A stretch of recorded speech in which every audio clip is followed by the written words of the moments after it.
This is a 12-month concierge-style program.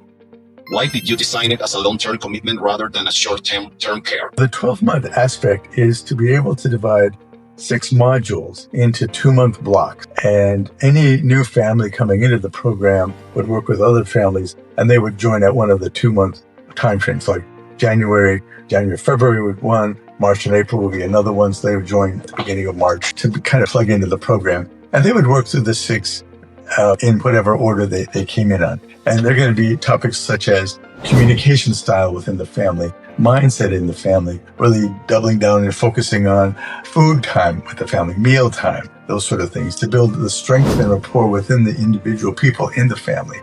And the reason for something different than an acute psychiatric hospitalization, which I did for 20 years, 15 years in the county hospital, to see the people for 3 days, 7 days, maybe 2 weeks, maybe 30 days. So really short term. The average was about 7 or 8 days.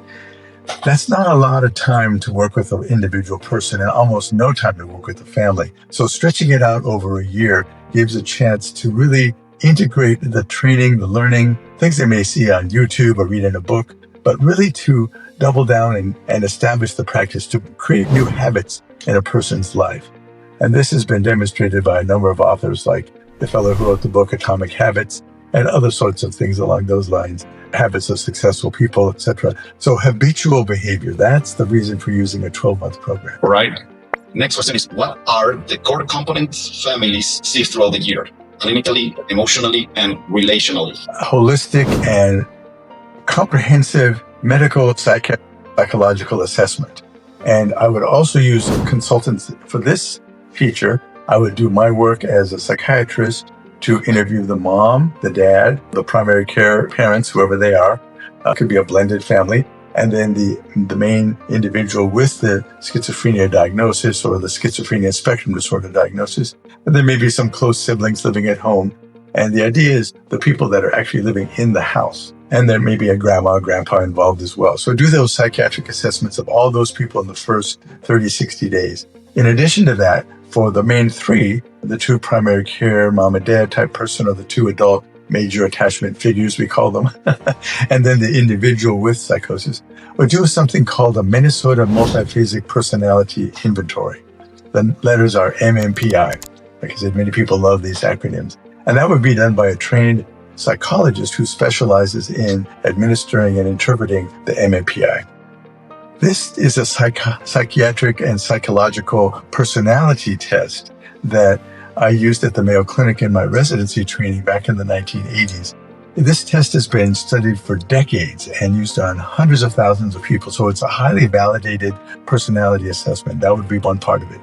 The other is to work with their primary care doctor, maybe a functional medicine, and get some tests of the person's enzymes in their body, how their liver is working, how their kidney is working, and maybe some specialized tests as well, maybe some DNA testing, in addition to the psychiatric assessment involving things like mental status exams and things along those lines. So that's the initial clinical work that I have specialized in and worked with psychological colleagues over the years of my life with the personality assessments. In that 12-month program, that presence and that connection is really what's being built, and that new habit is being established in the family. So for instance, on the 2 months where we talk about meals and family time, one of the habits is to turn your phone off during dinner. So everyone's sitting at the dinner or lunch whenever they're having a meal together, or maybe they have breakfast together and dinner, not lunch, whatever it is they do in that family. And then be able to just be with each other and to really pay attention to one another.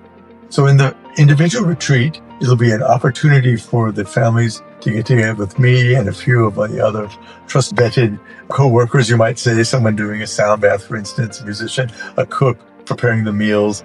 So there's going to be these other people involved, maybe someone doing breath work during one of the 3-day-long retreats. The other aspect is being able to interact with each other. Maybe the people they've seen on Zoom during the 42 weeks of the year, during these weekly Zoom sessions, and get to know them at a more human-to-human level and get really to bond with them.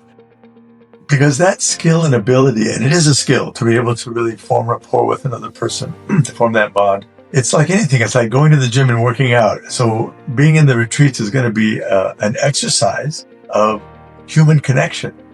Because despite all the machines and all the technology and all the AIs, what we have as human beings that's unique to us as both a gift and a skill and an ability that's really so transformative and so healing is human to human connection.